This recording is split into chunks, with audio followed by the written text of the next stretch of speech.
Stellar Conflicts, a game of space combat by Stronghold Games. I had heard good things about this game. I wanted to try it because I like space combat, but let's face it, it has been done and overdone. But I'd heard that this game actually depicted space combat, ship-to-ship combat in a different, innovative way, so I was very curious to see if there was, in fact, a game that could take a refreshing approach to this idea. And I can tell you already, yes, this is one such game. Talking about the components and the mechanics, this is a card game in the sense that combat units are represented by cards, and also these cards do act functionally as cards because they do go into a deck. It is a deck selecting game. At the beginning of the game, the players decide the number of credits that they want to spend. The higher the number, the larger will be the fleets that the players will use, and therefore the bigger the scope of the game, smaller amounts of credits. Those are like easier skirmishes. And here you see the cost of each ship. So at the beginning of the game, the players agree on a certain amount of credits that they have. They form their deck of cards. Suppose that this is the deck that I have. I haven't even counted, so I don't know what size of conflict we have.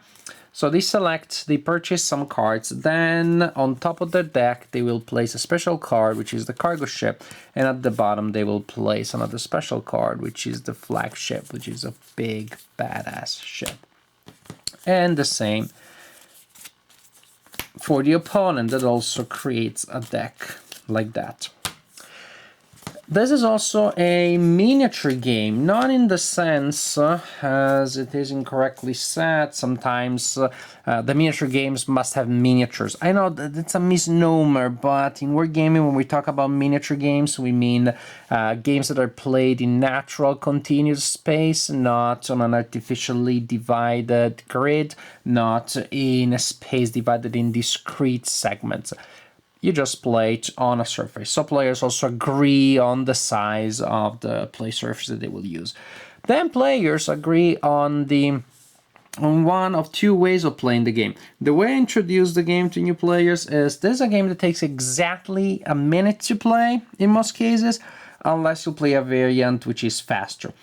For a mid-size confrontation, you usually have a minute, so you set up an alarm clock, it's from your phone, and the phone rings after a minute. It can be 30 seconds for smaller confrontations. It can be longer, but a minute is a good time. There's also a faster variant, and we'll talk about that later because it will make sense only after we talk about the mechanics. Once the minute that the game will last starts, players start playing cards from their deck onto the table, onto the play surface. They can move them around, but once the hand leaves the card cannot be touched anymore.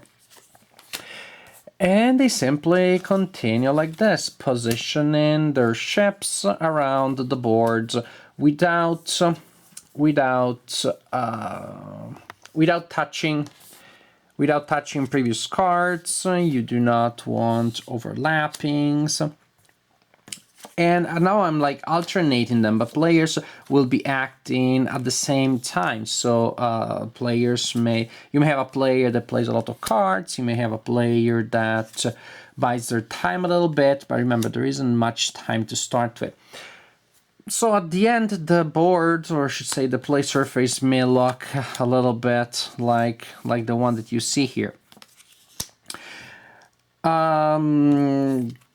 Ta-da! This is the main thing. So once the timer is over, you start fighting the battle. The way I think of this is these ships are coming out of hyperspace. This is where they are materialized in the middle of nowhere. Yes, you could see them. They're simply coming real fast, but I like the idea of them popping into existence in the middle of a battlefield, not always in places that make sense, because many times as soon as you put down a card, you realize that was a very silly move that you just did. I mentioned that there was another play variant. The other play variant is no time limit. It is simply that the first player to place all of their cards on the table, ends the game, ends that phase, the deployment phase, and the other player cannot deploy the remaining cards. So players really have a strong incentive to play as fast as they can, because if they manage to do so before the opponent, then they get to have more ships in the confrontation. Of course, that also comes at a price, which is increased risk of big mistakes and friendly fire. Friendly fire is a big element in this game. So at the end of either deployment phase, either form of deployment phase that you have selected, players get to shoot. Players get to fire with their ships. The ships have a number here, which is the initiative number, and that indicates when the ship fires in the confrontation. The lower the number, the earlier the turn of the ship in the fight. So lower numbers are faster, they have better initiative. You also see a number here, which is the number of hull points that a ship has. When the number goes down to 0, the ship is destroyed, and this is the number of victory points that the opponent takes when the ship is destroyed. No matter who destroys it, if this ship falls victim of friendly fire, the opponent still gets those points. To resolve combat, you see those lasers that come out of those ships. So while the game comes with rubber bands, and you use them to extend those lasers, pretty much like you have in war games when you determine line of sight. And also there are some ships that have two, I shouldn't move it against the rules, I'll break the rules now. Some ships have 2 initiative numbers. That means that they fire in 2 different phases. So we're at the beginning of phase 1, we extend the lasers and see what we hit. Actually, something important, the cargo ships. Between the deployment phase and the battle phase, you should place 8 wooden cubes on each cargo ship. Technically, the cargo ships were carrying those cubes from the beginning, from when they enter the confrontation, but you place those only after the deployment, so that you do not interrupt the exciting back and forth between the players, the exciting flow of events. Now it is time to fire. Simply you extend the lasers starting from the lower initiative ships, and if you hit something, then you either inflict damage on the ship if you're hitting a non-cargo ship, or if you're hitting a cargo ship, like in this case, you think of your lasers a tractor beam, and you steal a number of cubes, which is equal to the damage that you would inflict if you were hitting an enemy instead of a regular enemy, a fighter enemy, not a cargo ship. So, and different types of lasers inflict different damage. This laser here, the thin one, I guess you can barely see it. You can barely see it there. This thin laser here only inflicts a point of damage, or it steals a single cargo unit from the cargo ship. Then you have the red ones. The red ones inflict 2 points of damage or steal 2 goods from the cargo ship. The green ones inflict 3 points of damage or steal 3 cargo units. So, for example, we did that, and that was the one. We look around, there are the ones. Maybe missing some, but I don't see any. So we go to number 2, which is this one. We extend this. Pew, bazinga. That is 3 goods stolen. Then we have another 3, which hits this ship here, but actually hits the shield, so no damage done. And then we go to this other ship that hits the cargo, and so on and so forth, until we have resolved every hit. It is possible that ships that have a high initiative don't get to fire at all because they get destroyed before they get a chance. Remember, the hits that you get will result in hull points. You put markers on the ships to determine to record the number of hull points that they lost, and when that number reaches the hull total that they have, the ship is destroyed. You continue like this, everybody fires, people get destroyed, and again, they may get destroyed by friendly fire. Once the battle has been resolved, You determine the winner by looking at the kill pile. That is the pile that each player has containing the destroyed ships of the opponent, the ships of the opponent that got destroyed no matter by whom. Every ship in the kill pile is worth a number of victory points. The number of victory points described on each unit. Also, cargo units count for victory points. You total all the victory points that each player accrued, and that determines who the winner of the confrontation is. Now, as for a general assessment, this is a really fun game. Yes, all I heard about this game is true and then some.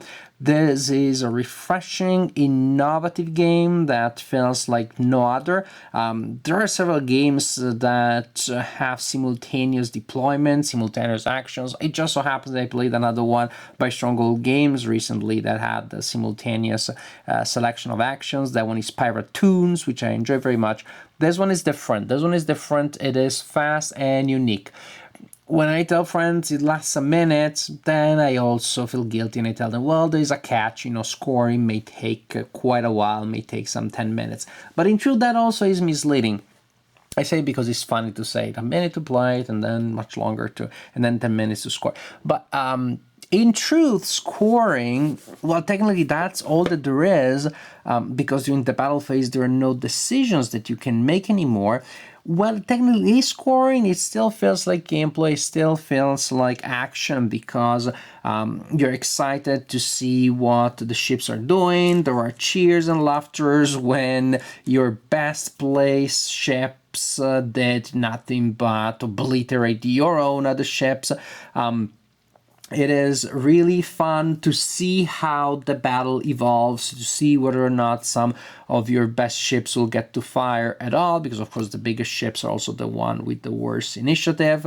You may get a sense, yeah, okay, that ship will get such and such damage, but then you realize that you had missed something, the opponent had placed a card at the last minute. So as the battle proceeds and the number of ships involved is reduced, that also changes, of course, the configuration of the battlefield. So while there aren't decisions for you to make in the battle phase, which is 90% of the time that you'll spend in the game, there are still surprises, there are still interesting events that occur that are not under your control anymore, but that are fun, that are interesting, they're part of the game. You still feel that there's a connection to that minute of intense hyperactivity that you have, because everything that happens in the battle phase is a direct result of that. Stellar Conflict, fun, unique game, space combat done right, exciting, entertaining. It can be a great warmer for a game night, a great opener. It can be the game that you play at the end of the night when you're too exhausted to play anything else, but you just want a little more gaming.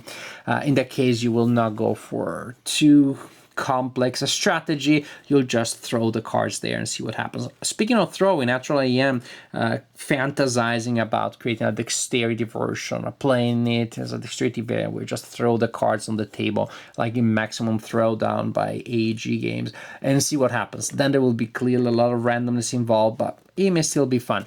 And fun is the secret of this game. Fun is the key word here. This is an immensely, disproportionately fun game. Small game, a great little game that I highly recommend. 2 big laser guns up from me, and Stellar Conflict. High recommendation of Stellar Conflict, a really fun game.